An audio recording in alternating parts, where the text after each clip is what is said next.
নমস্কার বন্ধুরা, TET with Abhijit চ্যানেলে তোমাদের সকলকে জানাই স্বাগত। আজ আমাদের সিটিভি কমপ্লিট কোর্সের 14 নম্বর ক্লাস। আগের ক্লাসে আমরা আলোচনা করেছিলাম বিএফ স্কিনারের অপারেন্ট কন্ডিশন থিওরি সম্পর্কে।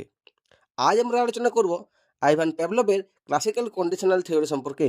তো আজ আমরা জানব ক্লাসিক্যাল কন্ডিশনিং কি, প্যাভলভের ডগ এক্সপেরিমেন্ট, আনকন্ডিশনাল সিমুলুস এবং কনসিডার সিমুলুস সম্পর্কে।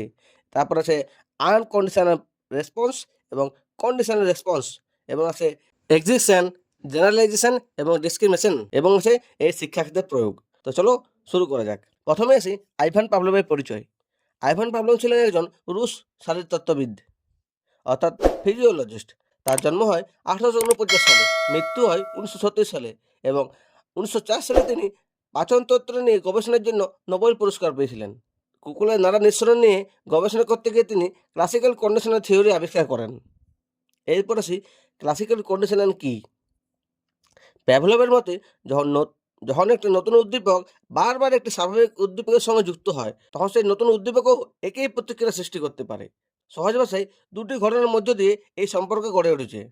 প্রথমত হলো সিমুলুস, যে কোনো বস্তু, ঘটনা বা পরিস্থিতি যা প্রতিক্রিয়া সৃষ্টি করে, যেমন ঘন্টার শব্দ, খাবার এবং আলো। দ্বিতীয় নম্বর হলো রেসপন্স, সিমুলুসের ফলে যে আচরণ বা প্রতিক্রিয়া দেখা যায় সেটাই হলো রেসপন্স, যেমন লালা নিঃসরণ, হাসি, ভয় পাওয়া ইত্যাদি। এরপর আসি প্যাভলভের ডগ এক্সপেরিমেন্ট সম্পর্কে। এটি ক্লাসিক্যাল কন্ডিশন থিওরির এক প্রধান ভিত্তি। পরীক্ষার উদ্দেশ্য কুকুর কিভাবে নতুন উদ্দীপকের সঙ্গে প্রতিক্রিয়া শিখতে পারে তা বোঝা। প্রথম ধাপ, প্যাভলভ কুকুরটাকে খাবার দিলেন।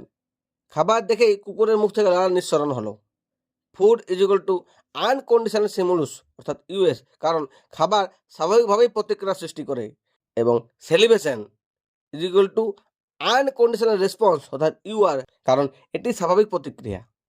প্যাভলভ খাবার দেওয়ার আগে ঘন্টা বাজাতে শুরু করলেন। ঘন্টা, তারপর খাবার, আবার ঘন্টা, তারপর খাবার, আবার ঘন্টা, তারপরে খাবার। এভাবে বহুবার করতে হলো। তৃতীয় ধাপ, এবার শুধু ঘন্টা বাজানো হলো, খাবার দেওয়া হলো না।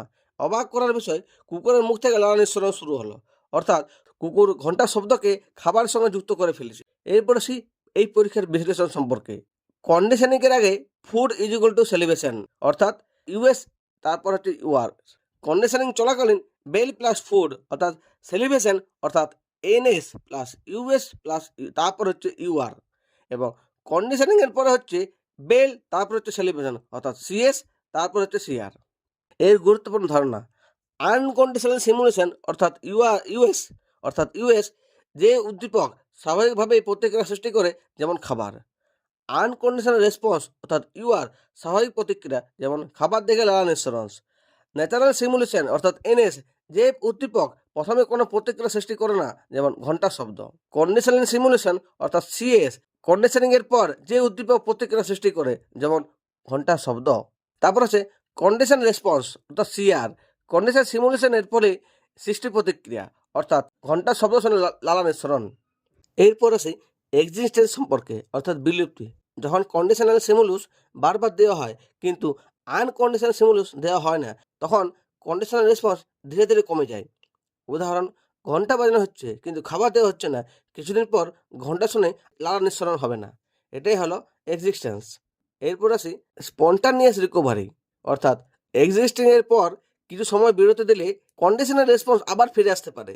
একে স্পন্টানিয়াস রিকভারি বলা হয়। এরপর হলো জেনারেলাইজেশন, অর্থাৎ সাধারণীকরণ। একই ধরনের উদ্দীপক একই প্রতিক্রিয়া দেখানো। উদাহরণ, ঘন্টার শব্দ শুনে লালা নিঃসরণ শিখছে, পরে ঘন্টার মতো অন্য শব্দও লালা নিঃসরণ হতে পারে। তারপর আসে ডিসক্রিমিনেশন, অর্থাৎ পার্থক্যকরণ। এক উদ্দীপক এবং অন্য উদ্দীপকের মধ্যে পার্থক্য করতে শেখে। উদাহরণ, শুধু নির্দিষ্ট ঘন্টার শব্দে প্রতিক্রিয়া দেখানো, অন্য শব্দে নয়। এরপর আসি এর শিক্ষাক্ষেত্রে প্রয়োগ। ভালো পরিবেশ সৃষ্টি, শিক্ষক যদি আনন্দদায়ক পরিবেশ সৃষ্টি করে, তাহলে শিক্ষার্থীদের পড়াশোনার প্রতি ইতিবাচক মনোভাব গড়ে ওঠে। দ্বিতীয় নম্বর হলো ইতিবাচক অভ্যাস গঠন, ভালো আচরণকে বারবার উৎসাহিত দিলে তা অভ্যাসে পরিণত হয়। তৃতীয় নম্বর হলো ভয় দূরীকরণ, শিক্ষার্থীদের পরীক্ষার ভয় বা ক্লাসের ভয় কমাতে সাহায্য করে। তারপর 4 নম্বর পয়েন্ট হলো শ্রেণীকক্ষ ব্যবস্থাপনা, নির্দিষ্ট সংকেত ব্যবহার করে শিক্ষার্থীদের মনোযোগ আনা যায়। এরপর আসি ক্লাসিক্যাল কন্ডিশন থিওরির কিছু বৈশিষ্ট্য ও সীমাবদ্ধ নিয়ে। প্রধান বৈশিষ্ট্যগুলি হলো সিমুলাস রেসপন্স ভিত্তিক, অ্যাসোসিয়েটিভ লার্নিং এর উপর নির্ভরশীল, আচরণবাদী তত্ত্ব, পরীক্ষামূলকভাবে প্রমাণিত, অভ্যাস গঠনে গুরুত্বপূর্ণ। এবং এর সীমাবদ্ধতা হলো শুধুমাত্র সরল আচরণ ব্যাখ্যা করতে পারে, চিন্তা, যুক্তি, সৃজনশীলকে গুরুত্ব দেয় না। সব ধরনের শেখা কন্ডিশন দ্বারা হয় না। মানব শিক্ষার জটিলতা পুরোপুরি ব্যাখ্যা করতে পারে না। এরপর আসি পরীক্ষার জন্য কিছু গুরুত্বপূর্ণ তথ্য নিয়ে। প্রবক্তা হলেন আইভান প্যাভলভ। তত্ত্ব ক্লাসিক্যাল কন্ডিশন থিওরি, অন্য নাম রেসপন্ডেন্ট কন্ডিশনিং। বিখ্যাত পরীক্ষা dog experiment. US is equal to food, UR salivation to food. CS হলো বেল সাউন্ড, আর সিআর হলো সেলিব্রেশন টু বেল। এরপর আসি এই চ্যাপ্টারে কিছু এমসিকিউ কোশ্চেন সেট নিয়ে। তো প্রথমত হলো ক্লাসিক্যাল কন্ডিশন থিওরির প্রবক্তাকে? উত্তর হলো অপশন বি, প্যাভলভ। প্যাভলভ কোন দেশের বিজ্ঞানী ছিলেন? উত্তর অপশন সি, রাশিয়া। প্যাভলভ তার বিখ্যাত পরীক্ষার জন্য কোন প্রাণী ব্যবহার করেছিলেন?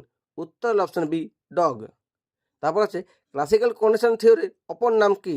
উত্তর অপশন সি, রেসপন্ডেন্ট কন্ডিশনিং। 5 নম্বর হলো প্যাভলভের পরীক্ষার জন্য খাদ্য কী ছিল?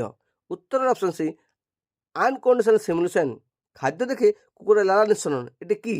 উত্তর অপশন বি, আনকন্ডিশনাল রেসপন্স। 7 নম্বর হলো কন্ডিশনিং এর আগে ঘন্টা শব্দ, এটি কি? উত্তর হলো অপশন এ, ন্যাচারাল সিমুলুস। 8 নম্বরে হলো কন্ডিশনের পরে ঘন্টা শব্দ, এটি কি? উত্তর অপশন সি, কন্ডিশনাল সিমুলুস। 9 নম্বর হলো ঘন্টার শব্দ শুনে লালা নিঃসরণ, এটি কি? উত্তর হলো অপশন বি, কন্ডিশনাল রেসপন্স। 10 নম্বর হলো প্যাভলভের তত্ত্বে কোন ধরনের শিক্ষার উপর ভিত্তি করে? উত্তর অপশন সি, অ্যাসোসিয়েটিভ লার্নিং। 11 নম্বর হলো এক্সিস্টিং বলতে কি বোঝায়? উত্তর হলো অপশন এ, প্রতিক্রিয়ার বিলুপ্তি। 12 নম্বর হলো জেনারেলাইজেশন বলতে কি বোঝায়? উত্তর হলো অপশন বি, একই ধরনের উদ্দীপককে একই প্রতিক্রিয়া। 13 নম্বর হলো ডিসক্রিমিনেশন বলতে কি বোঝায়?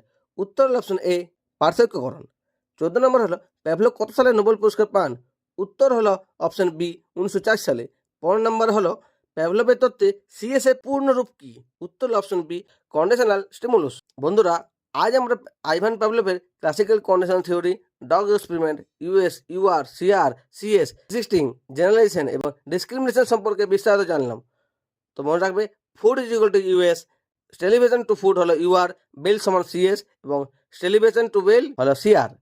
এই 4টি বিষয় থেকে টেটে প্রায় কোশ্চেন আসে। তো ভিডিওটি যদি ভালো লেগে থাকে তাহলে অবশ্যই লাইক, শেয়ার এবং সাবস্ক্রাইব করতে ভুলবেন না। ধন্যবাদ। দেখা হচ্ছে পরের একটি ক্লাসে। তো তথা পর্যন্ত সবাই ভালো থাকো, সুস্থ থাকো এবং হাসি খুশি থাকো।